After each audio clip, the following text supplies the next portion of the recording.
What's going on, y'all? Welcome back. Hope you guys are doing well as always. Back with another Clash Royale video, specifically about the most recent news on the balance changes that are due to come out. But guys, check these out.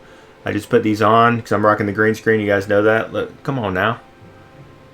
I might rock these in every video. We'll see. I don't know, Anyways, now when I saw I've only seen Shane's video, and when I saw the notification, I'm not going to lie, I wouldn't even think of balance change. I just saw Mega Knight and I saw skin. So I thought we were getting a new Mega Knight skin, just skins in general. And I was like, what? Let's go. It's about time. Brawl Stars does that like a lot, and I think we're missing that. I don't know if you guys think we need some more skins or you even care, but personally, I like that. So anyways, so my initial thought across the board is, shout out to Supercell. I'm going to give them a huge thumbs up across the board, whether you're in favor of these balance changes or not. They're big, and they're going to have a lot of effect on the meta. The spells are huge. People have been asking for that for a long time. But anyways, I love how bold they're being. I think we've been missing that for quite some time. So anyways, we're going to go and jump into it. All right, so I have a script here in front of me just to make sure that I don't miss anything. So we're going to talk about the buffs first and just sort of my take on it, right? Obviously, Shane and CWA, those guys already have videos out there. And hopefully one day, Supercell will give me access to the dev build. It'd be super awesome if I can kind of play test as well. Hey, one can dream. We'll see. Anyway, so the Royale recruits now, I think that it's going to be, a change. I don't think it's really going to affect things too much. I still don't think they're going to get much use because it's more of the type of card that it is. You can either deploy 3-3, you can deploy 4-2. You can only go as far as the bridge. If you take 2 arena towers, then you can go beyond that. But who's going to drop 7 elixir at that point unless your opponent gave up? So I really don't think it's going to do a whole lot to them. If anything, I think it should have been an HP increase or something with the shields or something to make them a little more viable that way, to make them a little bit more annoying. But I don't know, that could cross the line of being OP. So anyways, moving on to the bowler. Love it. Absolutely love it.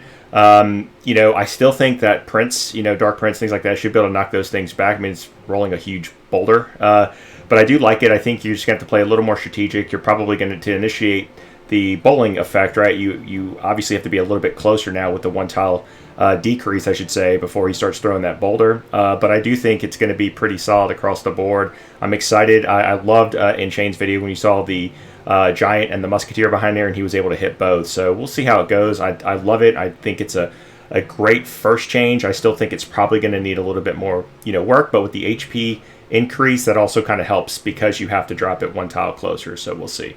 All right, so let's go ahead and get to the nerfs, the bats. Slower attack speed, as we already know by this point. I think that, obviously whenever a card gets nerfed, it's not going to help it in any positive way. But I think the whole point with the bats, is to mainly outcycle your opponent's counters to the bats. So I think that, if you're able to do that, you're still going to get the value from the bats. There's cycle card as well. They're so versatile. I do think the damage, they did a lot of damage quickly. So I do think this is going to hurt them. But I think overall, I think it's still going to be a very useful card. I don't think it's going to obviously kill the bats. I think if they took another bat away, made it 4 instead of 5, I think they did that once before, then it would die. But I think this is a very subtle change. If you still play it right, I think you'll be fine. So, all right, spells, huge, right? Like across the board, whether you're in favor of this or not. The point here is it's going to shake the meta up. I think it's so important to have changes like this happen. If there's emergency nerfs or whatever that need to take place after the fact, that's fine. But something like this is hugely needed. And, whether you're in favor of it or not, so it's going to affect so many things.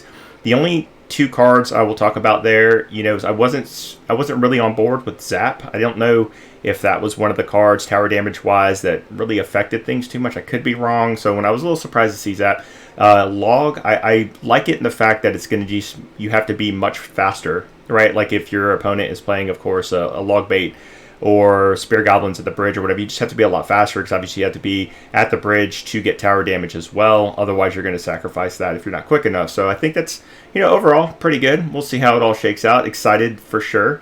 I haven't been this excited for balance changes in a long time. Not only that, I just feel like it's not just 1 or 2 or 3 cards. It's a bulk of cards, across, and just the way it's going to shake the meta up. It's almost guaranteed it's going to shake things up big time. So I'm excited for that. So the Royal Delivery, obviously probably outside the spells, but probably one of the biggest nerfs here. The no knockback. The balloon was probably the biggest. I was seeing a good bit of balloon. I don't think I've ever, for the past 6 seasons, haven't seen balloon. I feel like in some way it's always been meta, but to some degree, some minor balloon decks and things like that. But the no knockback is going to hurt a little bit, but I still think one of the biggest utilities of the Royal Delivery is the enter the arena ability to splash. and all that kind of stuff. So I think that is still going to be there, of course, so it's a big nerf, but I still think it's going to have, its place in any meta decks, right, that use the roll delivery. So I think we'll be okay there. So yeah, the miner, sorry, B-Rad, again, this is actually the nerf I thought they should have done to begin with, so we'll see how it all shakes out. But again, I'm going to go back to like the overall utility of the card. Obviously you want to do miner chip, with poison. But now it's kind of getting even a double nerf, maybe, if you think about the spell damage decrease, things like that. So the chipping is going to be a lot harder, But again, going back just to kind of the utility of the miner, if you kind of use it, it's still going to be tanky, at times, however you got to use it, But it's still going to be able to, like, take the tower damage or distract or whatever those, the utility of the miner, I guess what I'm trying to get at is not really going to change. So, anyways, I mean, for me, again, like, we'll see what happens after the balance changes are live, of course. Time will tell.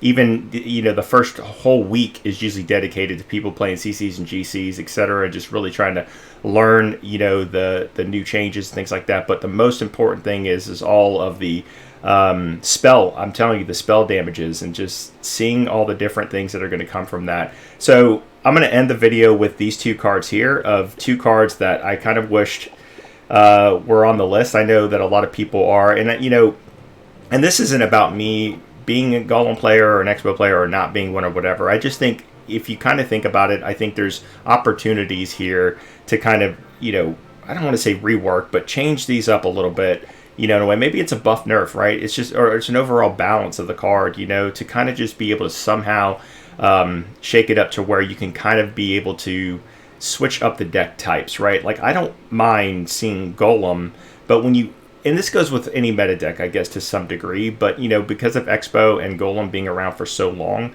that's where I think the sore spot is for most people, because all 8 cards, most likely, right? At least one of the 3 decks that are being run, specific to Golem, that is.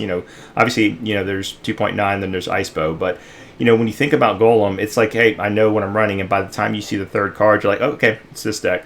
I think that's the part there that people, just rubs them wrong. So I wish they would just do something with these cards, and I'm going to stand by what I said, a while ago when they, to me, was a buff. I think they may have called it a rework, but when they buffed the Golemite's damage, the death damage, I did not I still to this day, no one has convinced me why they did that. The one big thing that people talk about is the overall damage of the Golem when it gets to the tower, as far as the death damage. And then they increased it with the Golemites. It made it worse. I don't know. Anyways, I'm going to go ahead and, probably cut the video here, and then I'll probably post another one later tonight. We'll see of some ladder gameplay. Also, one of my subs asked to see if I can do a CC or something like that, so I'll look into that. And, the meta is a little hard right now, so I want to try to bring something that's off meta, see if I can get a CC win. But anyways, hope you guys enjoyed. Until the next one, peace out.